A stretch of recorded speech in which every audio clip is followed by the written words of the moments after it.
साल 1984। पंजाब की पवित्र धरती पर सब कुछ सामान्य दिखाई देता था। अमृतसर में हर सुबह की तरह स्वर्ण मंदिर में अरदास हो रही थी। श्रद्धालु सिर झुकाकर मत्था टेक रहे थे। लेकिन इन शांत गलियों के पीछे एक ऐसा तूफान पल रहा था जिसकी आहट बहुत कम लोगों ने सुनी थी। दिल्ली में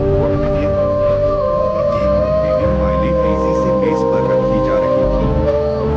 रिपोर्ट में एक ही बात थी, जमा हो रहे हैं।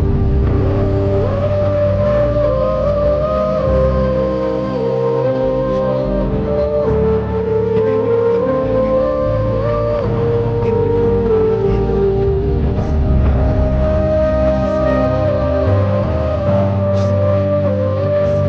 धार्मिक प्रचारक के रूप में जाना जाता था।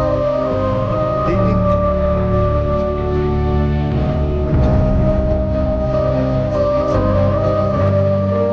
के आसपास हथियारबंद लोगों की संख्या बढ़ती जा रही थी।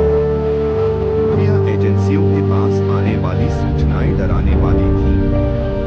कुछ इस मंदिर परिसर के अंदर से बंदूकें, गोलियां और यहाँ तक कि भारी हथियार भी पहुंचाए जा रहे हैं। दिल्ली में बैठे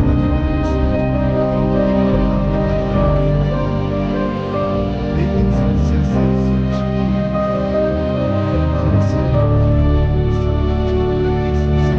धार्मिक स्थलों में से एक के अंदर हो रहा था। सरकार के सामने एक मुश्किल सवाल खड़ा था। क्या कानून की जांच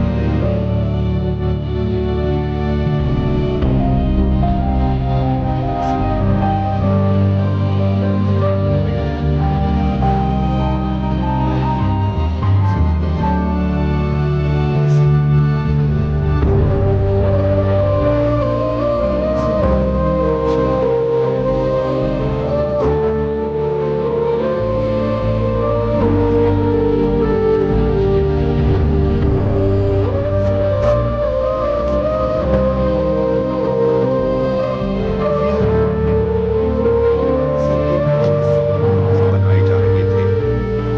रेत की बोरियां लगाई जा रही थी। छतों पर चौकियां बनाई जा रही थीं। जिन जगहों पर पहले सिर्फ श्रद्धालुओं की भीड़ होती थी, अब वहां हथियारबंद लोग पहरा दे रहे थे। दिल्ली में बैठे सुरक्षा अधिकारी बार बार चेतावनी भेज रहे थे। उन्होंने कहा, अगर अभी कदम नहीं उठाया गया तो हालात नियंत्रण से बाहर हो सकते हैं। लेकिन हर चेतावनी के साथ एक नई बहस शुरू हो जाती। राजनीतिक सलाहकार कहते हैं, धार्मिक स्थल में सेना भेजना बहुत बड़ा कदम होगा। कुछ लोग कहते हैं, थोड़ा इंतजार किया जाए, बातचीत से हल निकल सकता है।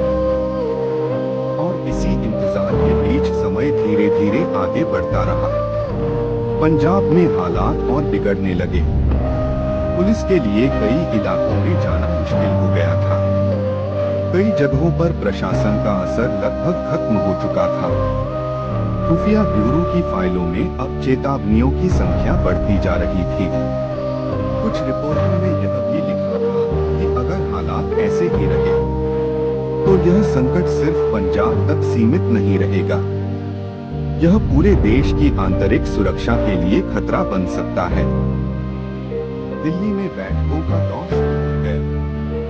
प्रधानमंत्री कार्यालय, गृह मंत्रालय, सेना के वरिष्ठ अधिकारी सब इस सवाल का जवाब ढूंढने की कोशिश कर रहे थे। लेकिन हर निर्णय के साथ जोखिम जुड़ा हुआ था।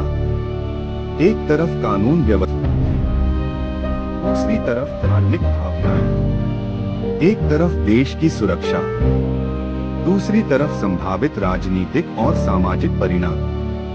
और इसी खींचतान के बीच अमृतसर के अंदर हालात और जटिल होते जा रहे थे। स्वर्ण मंदिर परिसर अब सिर्फ एक धार्मिक स्थल नहीं रहा था, वह धीरे धीरे एक रणनीतिक ठिकाने में बदल रहा था। खुफिया एजेंसियां समझ रही थी कि समय तेजी से निकल रहा है। अगर हालात और बिगड़े तो किसी भी कार्रवाई की कीमत बहुत बड़ी हो सकती है। 1984 थी। पंजाब में तनाव अपने चरम पर था। देश भर में खबरें फैल रही